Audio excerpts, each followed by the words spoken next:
Bem, como eu falei aula passada, equilíbrio ácido-base é um assunto bem extenso, e a gente já iniciou, né? Eu divido ele em três partes: equilíbrio ácido-base parte um, parte 2 e parte 3. E a gente já concluiu a parte um, que é o iniciozinho, né? A gente viu ácidos fracos, ácidos fortes, bases fracas, bases fortes, cálculo de pH dessas soluções. E hoje a gente vai ver equilíbrio ácido-base parte 2. E o foco da parte 2 é o que a gente chama de soluções tampão. Então, esse conteúdo já está disponível aqui no Moodle. Vocês podem estar aqui, ó, equilíbrio ácido-base parte 2. Já liberei a aula de hoje gravada também. E vocês já podem pegar o conteúdo e começar a estudar, certo? Então, gente, vamos lá. O que seria um tampão? Então, um tampão ele é uma solução que a gente prepara para experimentos. E ele tem uma finalidade, né? Ele tenta mimetizar fluidos biológicos. É isso que um tampão faz, né? O tampão ele é uma solução cuja finalidade é controlar o pH daquele meio. Então, deixa eu dar um exemplo mais prático. O nosso sangue, ele tem diversas substâncias lá dissolvidas, né? E no nosso sangue, ele tem um tampão atuando. Na verdade, não é um único tampão, são vários tampões que atuam conjuntamente. E a finalidade desses tampões atuando no sangue é evitar variações bruscas de pH. A gente sabe que todo dia a gente está comendo coisa, né? Uma hora a gente come um alimento mais ácido, como por exemplo um suco de laranja. Outra hora a gente come um alimento mais básico, como por exemplo uma batata. E aí, o que acontece? Tudo que a gente come os nutrientes vão parar no sangue. E aí, se a gente não tivesse um tampão fazendo esse controle do pH, o sangue iria ter uma variabilidade de pH muito grande a depender do que a gente comesse, né? E isso iria terminar atrapalhando as atividades das enzimas, que são substâncias que a gente tem no nosso organismo que fazem controle fisiológico. E as enzimas, a atividade enzimática ela é muito dependente do pH que está o meio. Então, se nós alteramos o pH, nós alteramos a atividade enzimática. E se essa alteração for muito grande, a enzima ela pode até ser destruída, né? E se a enzima é destruída, isso causa uma doença, um efeito fisiológico que vai terminar gerando uma patologia. Então, para evitar isso, o nosso sangue é tamponado, né? Ou seja, ele é regido por um tampão ali dentro, vários tampões atuando. Então, o tampão, a gente pode produzir ele na química, em laboratório, e ele tem uma finalidade que é evitar variações bruscas de pH. Ele não evita 100% da variação, ele minimiza, certo? Ele minimiza a variação, ok? Ele não vai evitar, ele vai minimizar efeitos de variação de pH. Ele não vai deixar aquele meio ficar muito ácido rapidamente, nem muito básico rapidamente. Esse é o objetivo de um tampão, ok? E tem como a gente preparar esse tampão? Tem. A gente prepara esse tampão misturando algumas substâncias em uma mesma solução. Então, como a gente já estudou a parte 1 de equilíbrio ácido-base, vocês já vão entender. Então, se a gente quer preparar um tampão mais ácido, a gente mistura em uma mesma solução um ácido fraco e mistura nessa mesma solução a base conjugada desse ácido fraco. Se eu faço isso, misturo essas duas substâncias em uma mesma solução, eu tenho um tampão atuando. E se eu quiser preparar um tampão mais básico, aí eu vou apelar misturando uma base fraca com uma substância que é o seu respectivo ácido conjugado. Então, se eu fizer isso, eu vou preparar um tampão também com características mais básicas. E o tampão, gente, na química, ele serve para diversas finalidades. Se a gente está fazendo um ensaio, né? Um experimento com, por exemplo, uma enzima. Eu estou desenvolvendo um fármaco novo, eu quero que esse fármaco atue no sangue, né? Então, o pH desse fármaco, ele vai ter que ser o pH do sangue, que é 7,4. Então, eu vou preparar um tampão em pH 7,4, inserir esse fármaco nesse tampão e inserir a enzima que o fármaco vai atuar sobre ele, né? E aí eu tenho o experimento sendo realizado em um meio próximo ao fisiológico, certo? E eu também posso usar tampões para fazer análises químicas. Algumas reações químicas, elas são dependentes do pH. A gente tem que controlar o pH para que a reação aconteça. E uma forma de controlar o pH é usando uma solução tampão. Então, é para isso que a gente prepara tampão. Então, como eu falei, o tampão ele pode ser ácido. Então, como o próprio nome já está dizendo, tampão ácido é aquele cujo pH é abaixo de 7. Temos exemplos, temos diversos exemplos. O exemplo clássico é o exemplo do ácido acético, acetato de sódio. E é assim que a gente representa um tampão. A gente coloca a substância ácida, se for um tampão ácido, né? A substância ácida inicialmente, barra, tem que botar a barra, a base conjugada dessa substância ácida. Né? E geralmente as bases conjugadas de um ácido fraco ou de uma base fraca, elas são apresentadas na química como sais, né?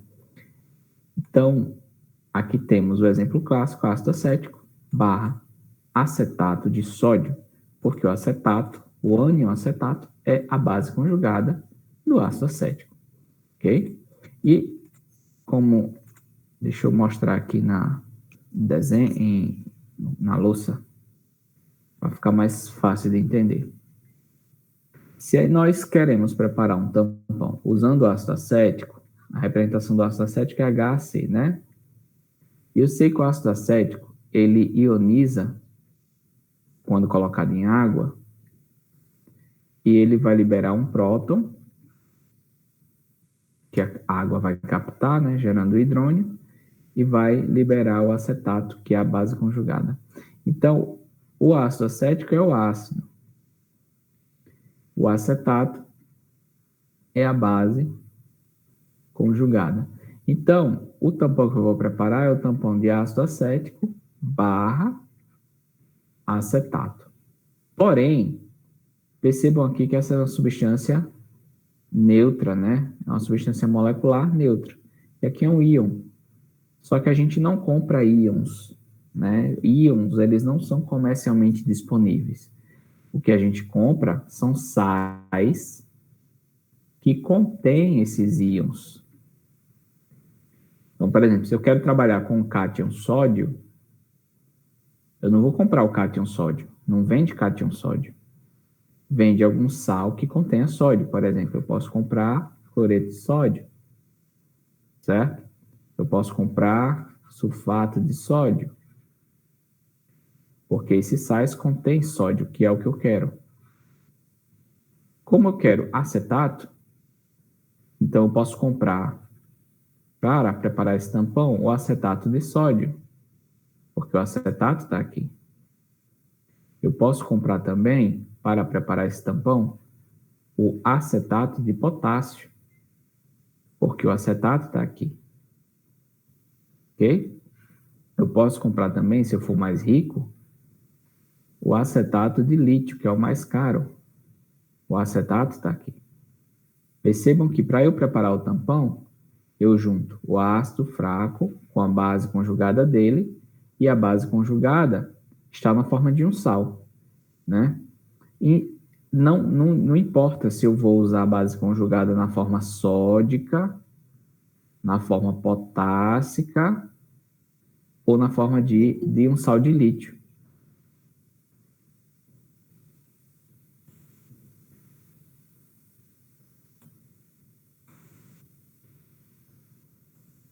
O que importa é eu juntar essas duas substâncias, esse é o mais comum, né? Os sais de sódio são os mais baratos sempre. Então, o acetato de sódio junto com ácido acético forma um tampão ácido acético acetato de sódio, certo? E esse é um tampão ácido, né? Tem características ácidas. E se eu quiser preparar um tampão básico? A gente viu lá passada a ionização da amônia. Então, vamos lá. Então, a amônia é uma base fraca. A amônia, quando colocada em água, ela vai ionizar, vai gerar o amônio, quando ela recebe o próton da água e origina a hidroxila. Então, está aqui a base, está aqui o ácido conjugado dessa base. Percebam que é um cátion, o cátion amônio. Então, como eu já falei, a gente não compra íons, né? Então, para eu preparar esse tampão de amônia, eu preciso botar amônia barra um sal de amônio. E o sal de amônio mais comum que existe é o cloreto de amônio, né? Se eu for mais rico, eu não quero usar o cloreto, eu posso usar o brometo de amônio. Se eu for mais rico ainda, eu posso usar o fluoreto de amônio. Qualquer desses sais de amônio serve para preparar o tampão. Esse é o mais comum, porque o cloreto de amônio é o mais barato, mais fácil de obter. Ok? Então, é assim que a gente prepara um tampão. Base conjugada, ou ácido fraco, base conjugada, ou base fraca e o seu ácido conjugado. Sempre é isso. Ok? Diante disso, vamos fazer esse exercício para fixar a teoria. Deixa eu pegar aqui ele.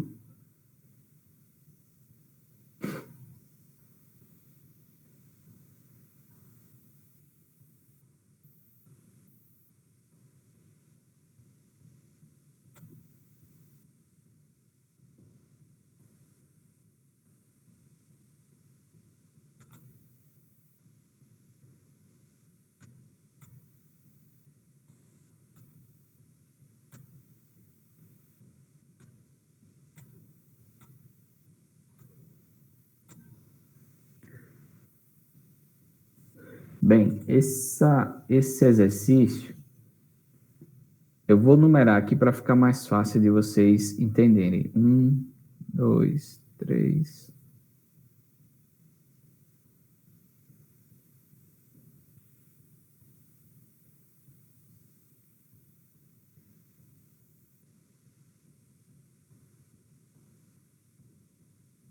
Pronto. Então, vamos lá. Eu peço para vocês indicarem tampões que podem ser formados a partir dos seguintes reagentes. O que eu quero é que você coloque um número barra outro número. Basicamente é isso. Porque essas combinações dessas substâncias em pares é que geram os tampões, né? Só que a gente tem que fazer as combinações corretas, certo? Então vamos lá. Vamos começar com o mais simples, que a gente já viu. A substância 1 é o ácido acético. Então, o ácido acético, ele tem que fazer um tampão com um derivado de acetato, né? Então, se a gente procurar aqui, ó, no sal, o sal de acetato é o 10. Então, eu posso preparar um tampão se eu misturar a substância 1 com a substância 10. Outro exemplo da amônia. Aqui, ó, aqui é a pegadinha, né? Percebam que eu coloquei a amônia representada comercialmente. Só que a gente sabe que o hidróxido de amônia, na verdade, é amônia, né? Essa é a representação comercial, só que a gente sabe que a substância, do ponto de vista químico, é amônia, né? Então, como é que eu preparo o tampão de amônia? Eu boto a amônia com o sal, né, derivado dela, que é o ácido conjugado da amônia, da amônia, que no caso é o cloreto de amônio, que é a substância 8, aqui, ó. Então, já usei o cloreto de amônio, vou cortar aqui para a gente não se confundir, já usei o acetato de amônio. Então, já preparei 2 tampões possíveis. Eu posso preparar tampão com ácido clorídrico? Não, é pegadinha, né? Porque o ácido clorídrico é um ácido forte, então não tem como eu preparar tampão com ácido forte. Tem que ser ácido fraco. Eu posso preparar tampão com ácido sulfúrico? Também não. Outra pegadinha, né? Mesmo motivo, o ácido sulfúrico é forte. Não preparo o tampão com ele. Posso preparar o tampão com ácido carbônico? Sim, né? O ácido carbônico, ele é um ácido fraco diprótico, né? Então, se ele é diprótico, eu posso preparar dois tampões com ele, dois tampões diferentes com ele. Um tampão para cada ionização que ele faz. Então, vamos fazer as duas ionizações dele para que vocês entendam melhor. Então, quando o ácido carbônico ioniza, na primeira etapa, ele libera um próton e libera o bicarbonato. E na segunda etapa, o bicarbonato, ele ioniza, libera mais um próton e libera o carbonato. Então, percebam aqui, ó, ácido e a base conjugada. Ácido e a base conjugada. Então, para eu preparar os tampões derivados do ácido carbônico, que são dois, porque ele é diprótico, então basta eu pegar o ácido carbônico na sua forma não ionizada, né, a substância, no caso, 5, e misturar o 5, que é o ácido carbônico, com sal derivado de bicarbonato. Então, se eu olhar aqui na lista um sal de bicarbonato, o que a gente tem aqui é o bicarbonato de potássio, que é a substância 9. Então, se eu misturar 5 e 9, eu preparo o tampão. O tampão do ácido carbônico da primeira etapa de ionização. E para eu preparar o tampão da segunda etapa de ionização? Aí percebam aqui, ó. Esse tampão, ele é formado por dois íons. É o íon de bicarbonato junto com o íon de carbonato. Então, eu tenho que, se é íons gerando tampão, então eu tenho que pegar dois sais para produzir esse tampão. Aí você fala, professor, mas não era um ácido fraco com a sua base conjugada? É, mas o bicarbonato, ele é anfótero, né? Então, se ele é anfótero, ele é um íon, mas é um íon ácido. Ele tem o hidrogênio ionizável aqui, ó. Então, ele é um ácido fraco também. Ele continua sendo um ácido fraco, né? Então, vamos lá. Esse íon, eu tenho que pegar ele na forma de sal. Qual é o sal que tem disponível aqui do bicarbonato? Já falei aqui, é o 9, né? Então, se eu misturar a substância, vou colocar aqui do lado. Se eu misturar a substância 9, que é o bicarbonato, agora eu preciso de um sal derivado de carbonato.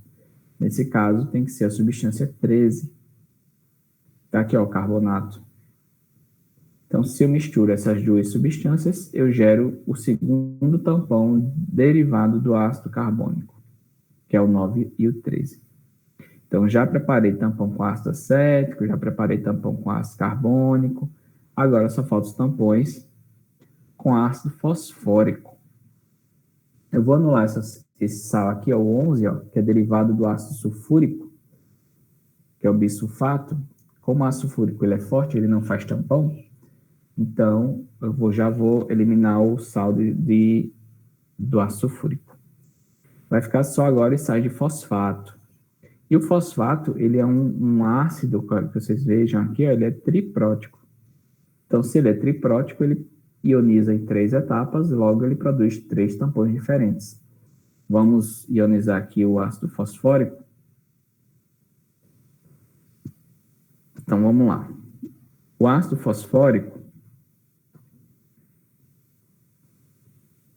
quando ele ioniza, a primeira etapa, ele libera o seu próton e libera o dihidrogênio fosfato.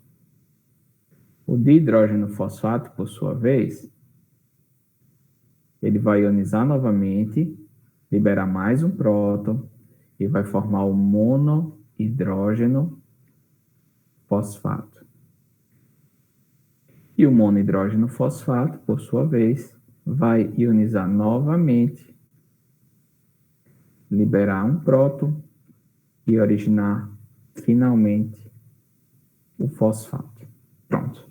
Temos 3 ionizações e eu tenho as três pares ácido-base, ó, esse e esse. Então, ó, o primeiro tampão é o mais simples, né? Se eu misturo o ácido fosfórico, aqui é 1, 2, 3, 4, 5, que é a substância 4, que é 6, 7, 8, 9, 10, 11, 12, 13, 14. Então, se eu misturo o ácido fosfórico, que é a substância 4, eu preciso de um sal derivado de hidrógeno fosfato, né? Então, se eu for olhar aqui nessa lista de sais, o de hidrógeno fosfato é a substância 7, né? Então, o 4 e o 7 juntos formam o tampão. E nesse segundo tampão, eu tenho 2 íons. Então, eu tenho que ter o saldo de hidrógeno fosfato e o saldo monohidrógeno fosfato. O saldo de hidrógeno fosfato é o 7, que vem primeiro. E o saldo monohidrógeno fosfato é o, deixa eu achar que ele é o 12. Então, 7 e 12 dá outro tampão. E por fim, o último tampão é o saldo monohidrógeno com o saldo fosfato. Então, é o saldo 12 com fosfato de potássio, tá aqui ó, é o 14. Então, preparo outro tampão também. Então, percebam que quantos tampões diferentes a gente conseguiu produzir? Um monte, né? Cada tampão desse vai ter um pH que ele trabalha, que é o que a gente chama de faixa de trabalho do tampão, né?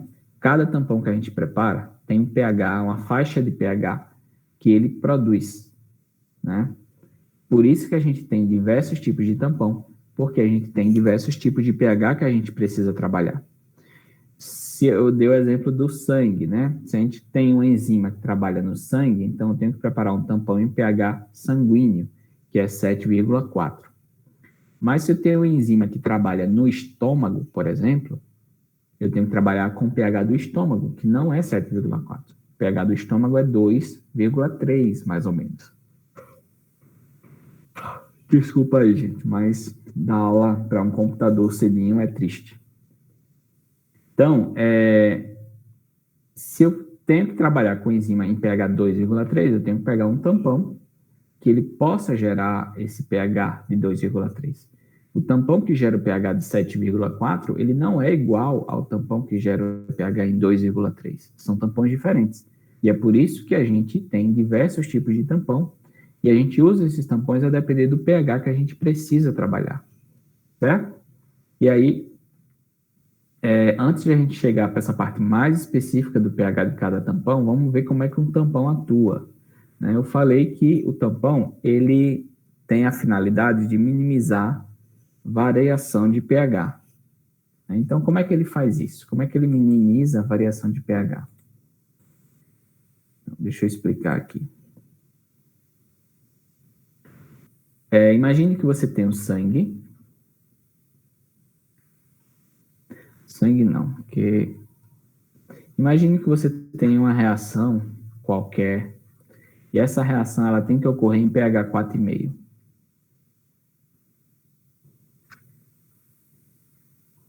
Estou chutando aqui um valor qualquer, certo? Que veio na cabeça.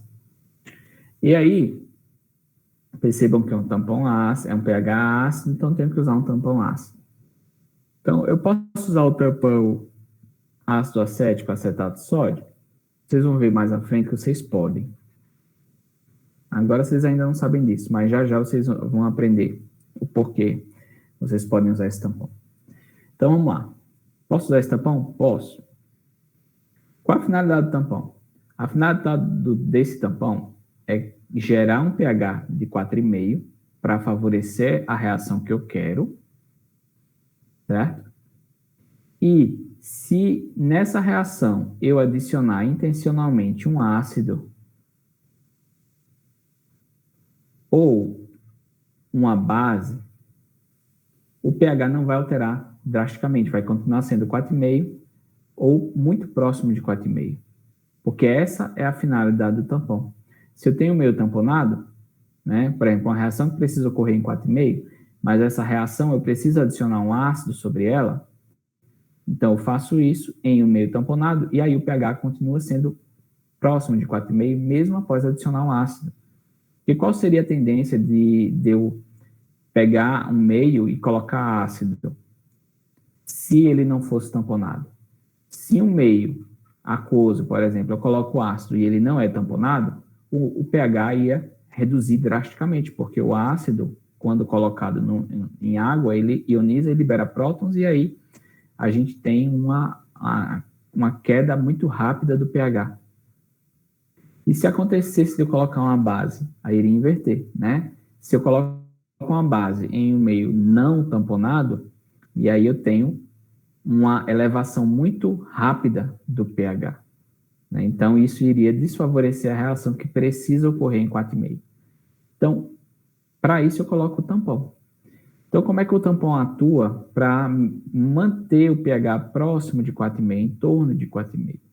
Ele vai atuar da seguinte forma: ele vai atuar a partir da ionização do ácido fraco que compõe o tampão, ou, se for um tampão básico, da base fraca que compõe esse tampão.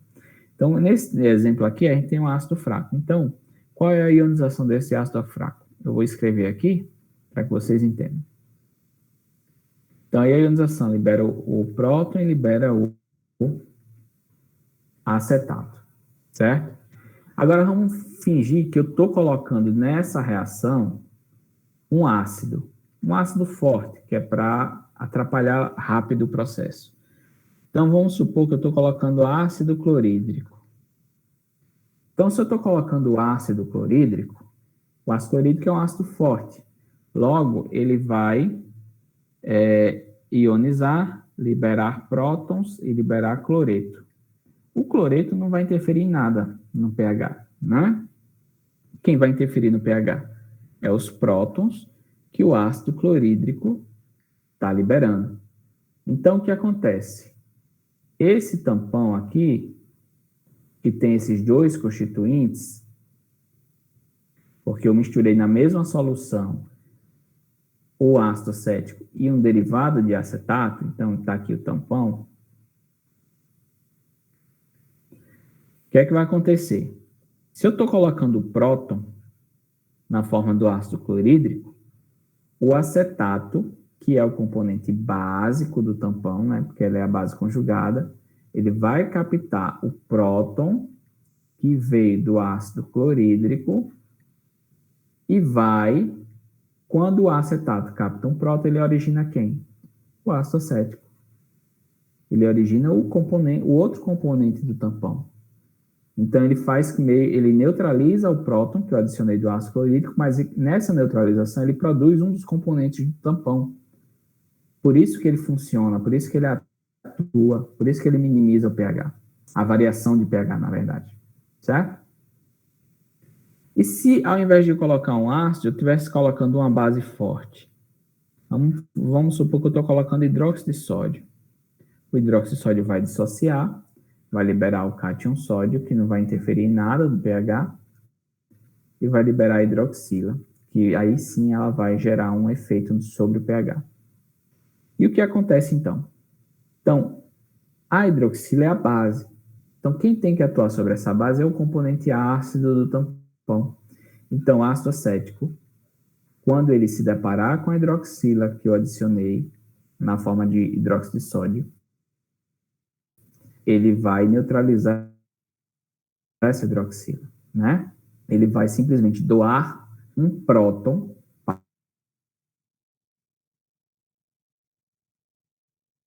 em água, né? E o ácido acético que perde um próton, ele converte-se quem? Em acetato. E o acetato é quem? O acetato é também um dos componentes do tampão. Então, sempre é assim que o tampão atua, né? Para minimizar a variação de pH. Se eu adiciono um ácido sobre o tampão, né? Se eu adiciono um ácido, a base do tampão capta esse ácido, esse próton, e origina o ácido do tampão.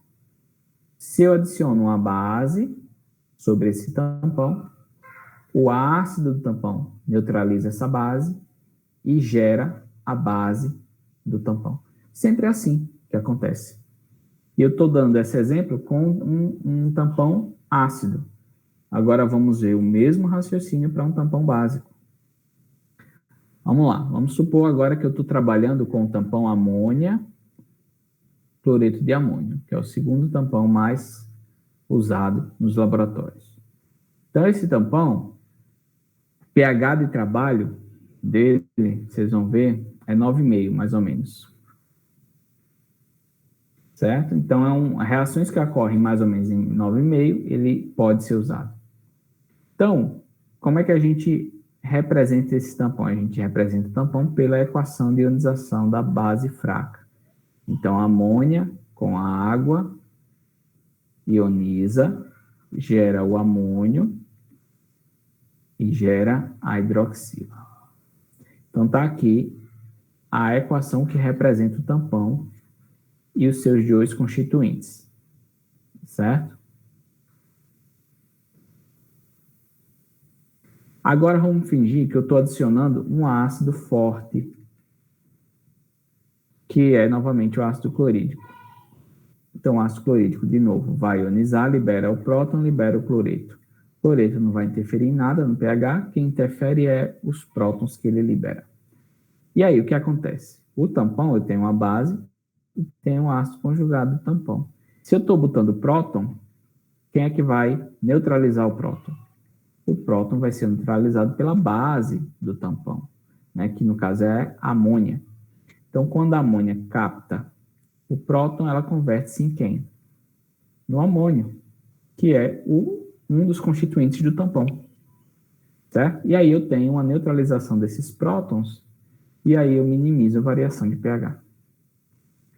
E se eu adiciono intencionalmente uma base, como por exemplo o hidroxissódio novamente?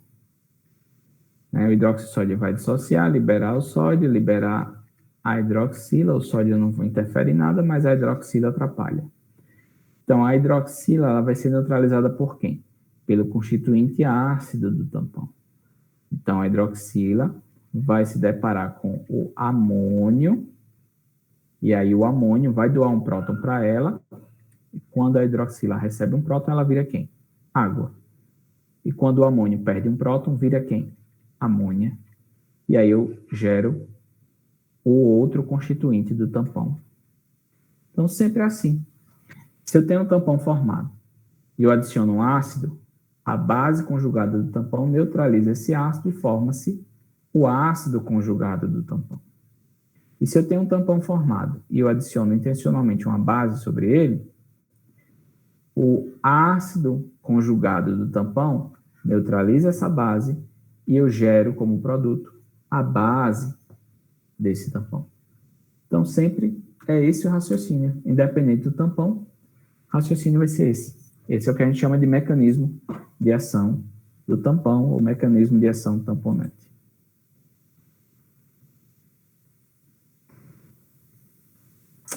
Agora vamos para cálculos, né? Teoria está finalizando.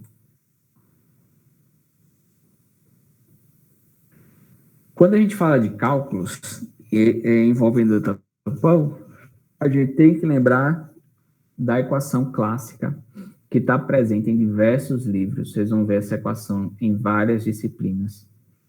Vocês vão ver essa equação em analítica, vocês vão ver essa equação em bioquímica, vocês vão ver essa equação em farmacologia, vocês vão ver essa equação em química farmacêutica, né? Então, vamos lá. E talvez ainda veja em farmacotécnica. Então, a equação famosa de tampão é chamada de equação de Henderson-Hasselbalch, certo? Henderson, por conta de Lawrence Henderson, Hasselbalch, por conta de Carl Hasselbalch. Ambos são pesquisadores e eles desenvolveram essa fórmula de tampão, que até hoje é usada, é extremamente famosa no mundo todo, né?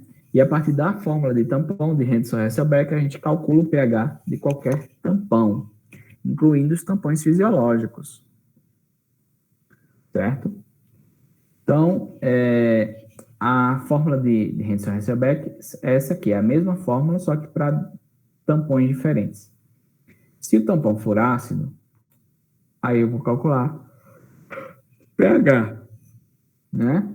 Então, pH é igual a pKa, porque é a constante de ionização do ácido, que forma o tampão, mais log de uma razão. E a razão sempre vai ser a divisão da base conjugada, que fica em cima, sobre o ácido do tampão, que fica embaixo. E se eu tiver diante de um tampão alcalino, aí vai ser calculado em função da base, né? Como é um tampão alcalino, eu vou calcular primeiro o pOH.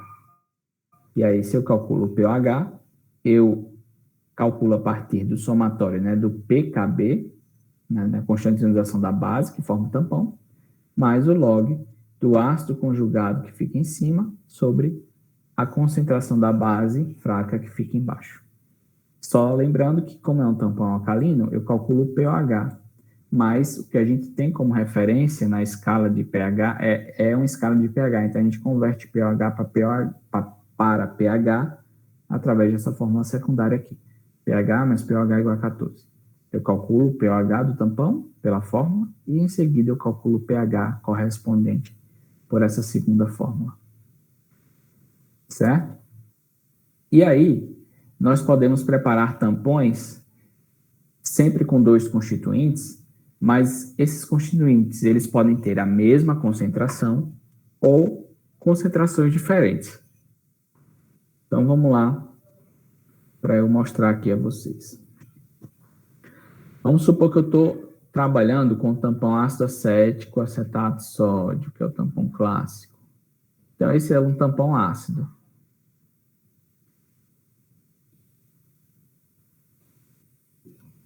Se é um tampão ácido, eu vou usar a equação de Henkel-Hasselbalch para tampões ácidos. pH é igual a pKa mais log da concentração do acetato, que é a base conjugada, fica em cima, sobre o ácido acético, que fica embaixo. Se eu estou preparando um tampão simétrico, significa o quê?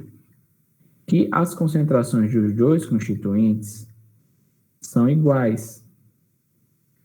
Então, a concentração de acetato e de ácido acético são iguais. Vamos supor que seja X.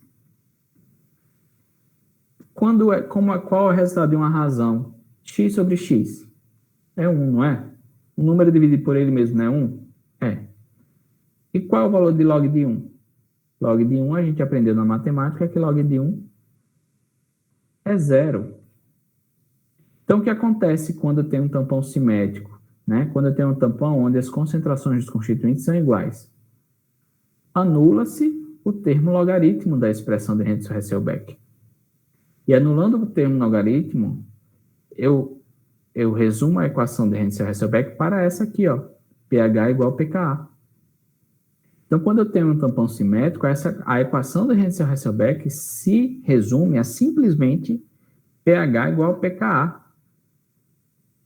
Né? Só lembrando que o pKa é a mesma coisa que menos log de Ka, e Ka é um valor tabelado. Olha na tabela, tira o menos log e acha o pKa. Então, para tampões simétricos, nós temos essa simplificação da equação de Henkel-Hasselbalch. Certo? O tampão simétrico, ele na química, ele recebe o nome, ele é representado na química como MCT. Ah, professor, o que é MCT? É o tampão na máxima capacidade tamponante.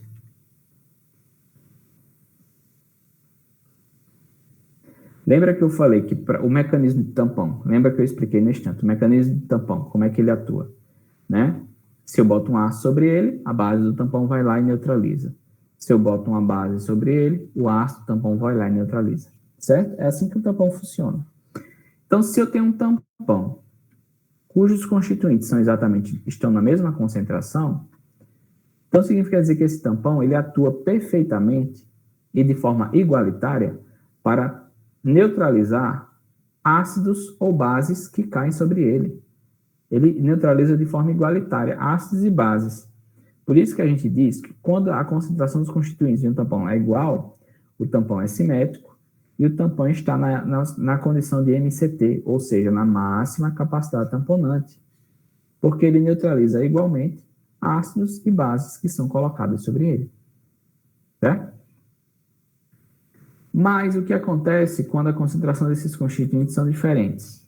Bem, se a concentração dos constituintes são diferentes, aí a gente tem um tampão assimétrico.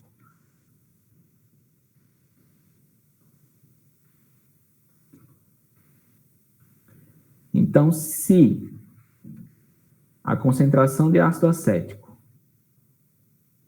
for superior à concentração de acetato, ou se a concentração de acetato for superior à concentração de ácido acético, aí nós temos tampões assimétricos. O anterior era simétrico e agora são assimétricos, porque a concentração dos constituintes diferem, né? Uma em uma situação é maior do que a outra, certo? Bem, se agora são tampões assimétricos, então, o que significa dizer o quê? Que o tamponamento vai ser diferente. Porque o tamponamento vai depender de quem está majoritário no tampão. Vamos ver essa situação primeiro aqui, ó. Quem é o majoritário nesse primeiro exemplo? É o ácido acético, ou seja, o componente ácido do tampão. Se o componente ácido do tampão é majoritário, significa que o tampão ele vai tamponar melhor. A gente fala tamponar mesmo, viu?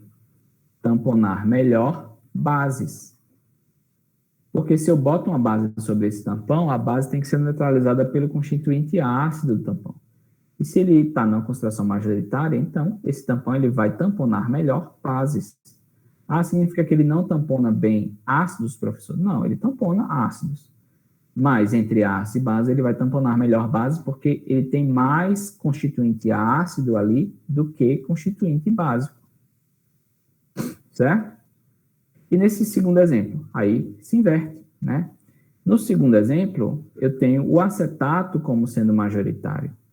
Então, se o acetato é a base do tampão, então o tampão ele vai tamponar melhor ácidos. Porque se o tampão tem mais base, e a base neutraliza o ácido, então ele vai tamponar melhor ácidos que são colocados sobre ele. Certo? Aí a diferença de tampão simétrico e assimétrico aqui é os exemplos. Capacidade tamponante, pessoal, eu não vou abordar não, certo? Que é um cálculo um pouco mais complexo. A gente está em ensino remoto, eu não vou abordar cálculos de capacidade tamponante, só vou abordar cálculos de pH usando a equação de Henry-Hasselbalch mesmo.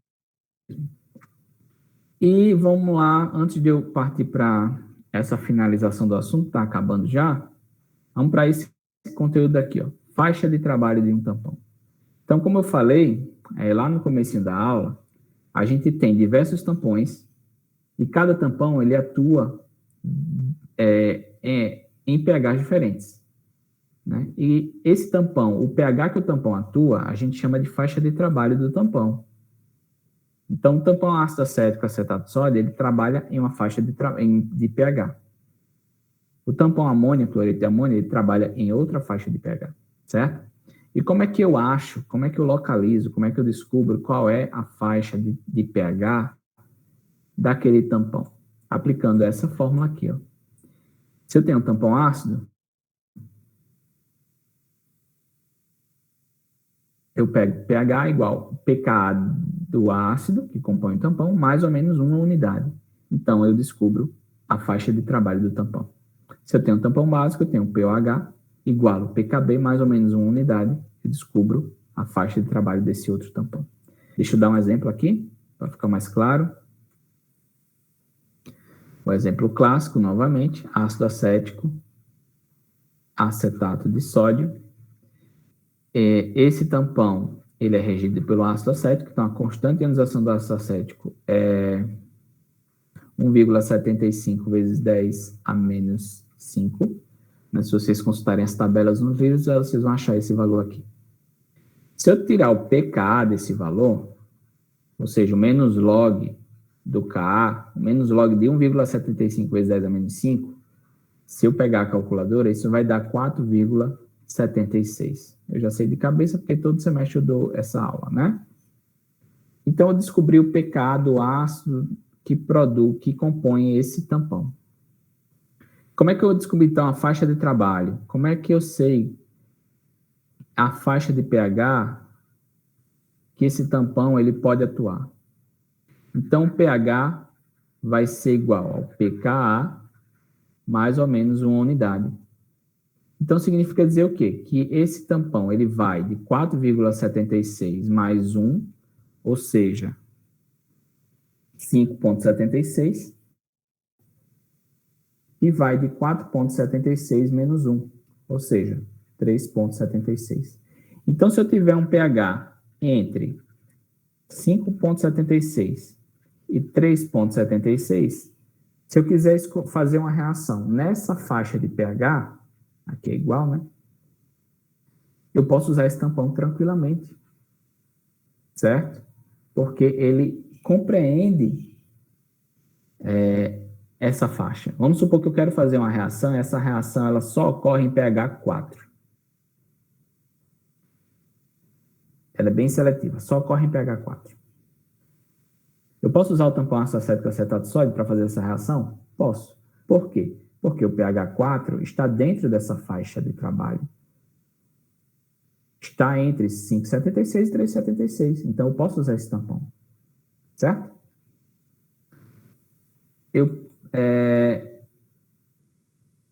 Pronto. Agora vamos ver. Faixa de trabalho é assim que a gente descobre. E agora vamos ver o efeito da diluição. O efeito da diluição. O que é que a teoria diz?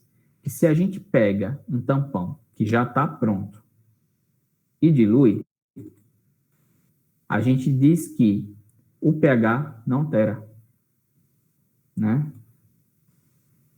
Ou seja, se eu pego um tampão e diluo ele, o pH do tampão não vai alterar, se eu não fizer uma diluição excessiva, certo? Essa é a condição de Henderson-Hasselbalch para o cálculo de pH, né? Se eu não fizer uma diluição exagerada. O que é que a analítica entende por diluição exagerada?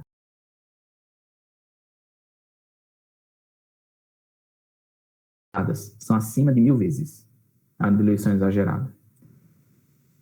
Eu, na prática, como pesquisador, eu não gosto de confiar nessa diluição de acima de 1000 vezes. Então, quando eu estou trabalhando com tampão,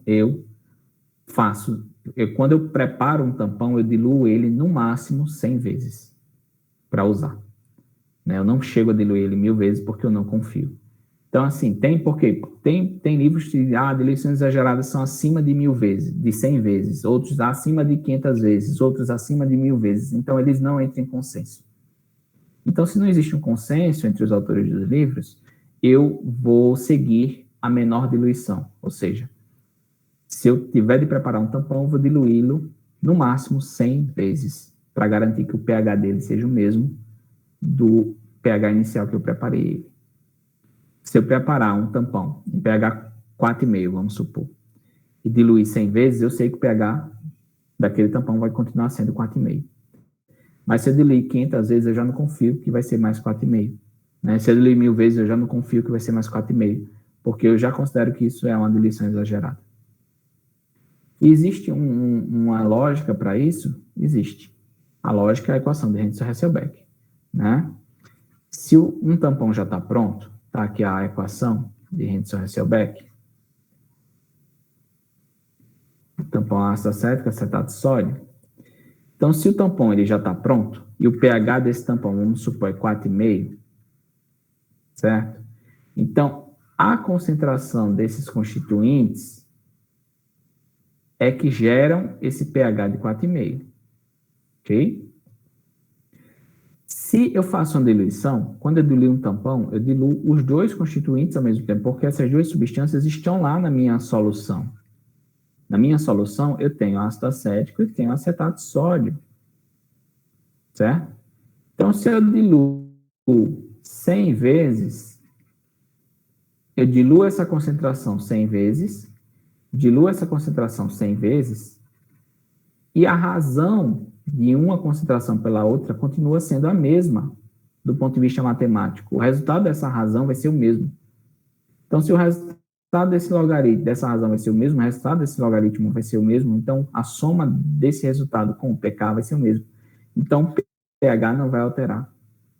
Certo? Então, essa é a lógica, o sentido de que se a gente tem um tampão cujo pH já está definido, e a gente gera uma diluição, desde que não seja uma diluição exagerada, o pH é o mesmo, o pH não muda. O pH do tampão não vai mudar, certo? Porém, isso é o efeito da diluição sobre o pH. Agora, se o pH não muda, o que é que muda? Muda é a capacidade tamponante do tampão. E a capacidade tamponante, de forma bem sucinta, o que é? É quanto o tampão consegue resistir de variação de pH se eu jogar sobre ele um ácido forte ou uma base forte. Isso é a capacidade tamponante diz. Quanto ele consegue resistir de ácido forte que é jogado sobre ele? Quanto de ácido que ele consegue suportar? Quanto de base que ele consegue suportar? Né? Sem que gere uma alteração de pH significativa. É isso que a capacidade tamponante diz, certo? Mas se eu diluo, eu não altero significativamente o pH.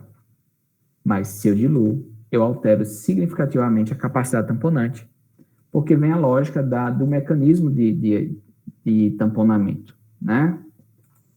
A lógica do mecanismo de tamponamento é o seguinte: se eu tenho um tampão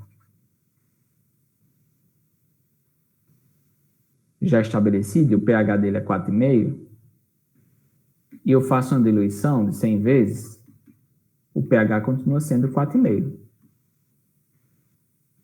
Porém, a concentração dos constituintes vai ser reduzida, porque eu diluí.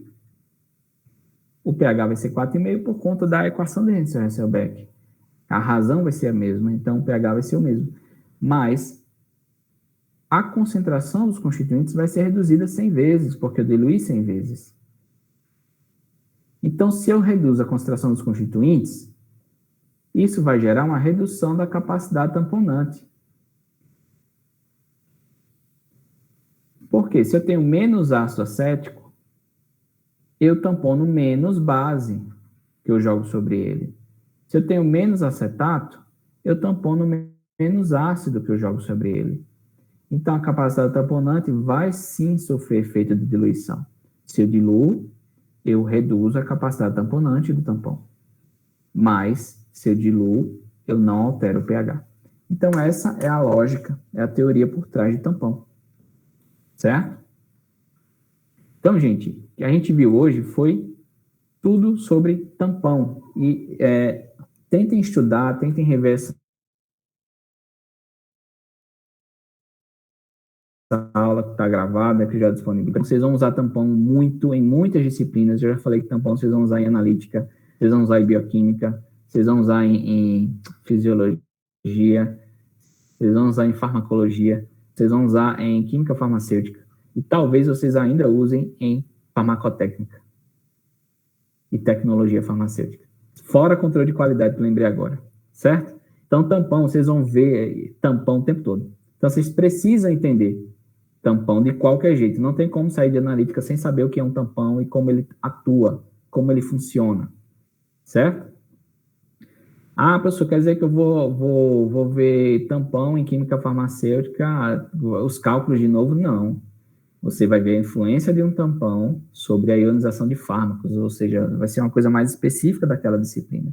Em analítica, você vê toda a teoria de tampão e vê os cálculos de tampão. Quando você for para a química farmacêutica, por exemplo, você vai ver os fármacos ionizando a depender do tampão. Então, é outro ponto de vista, mas você tem que saber o que é um tampão primeiro. Entendeu? Porque a professora Cleônia e o professor Edilson, que dão química farmacêutica, eles não vão explicar para vocês o que é um tampão, porque eles, teoricamente, eles vão dizer, eles já viram tampão com Arlan, então eles têm que saber o que é tampão. Não vou estar aqui explicando o que é um tampão. Certo? Bem, gente, é isso, né? Próxima aula, que é só em janeiro, no retorno, a gente faz exercícios de tampão, porque aí lá a gente já revisa um pouco do que a gente viu hoje, né? Mas eu reforço que vocês, né, depois de passarem as festas, os festejos de ano novo, né, antes de retornar às aulas, pega o material que está lá, pega a aula gravada, assiste novamente, pega a lista de tampão, começa a fazer para criar as dúvidas, porque nossa próxima aula já vai ser exercício de tampão, certo? Isso em janeiro. O PD eu já corrigi, já está lá a data que a gente vai voltar, corrigida. E é isso, né? Última aula do ano. Desejo a todos um ótimo Natal, um ótimo final de ano. Se cuidem ainda um pouquinho, né?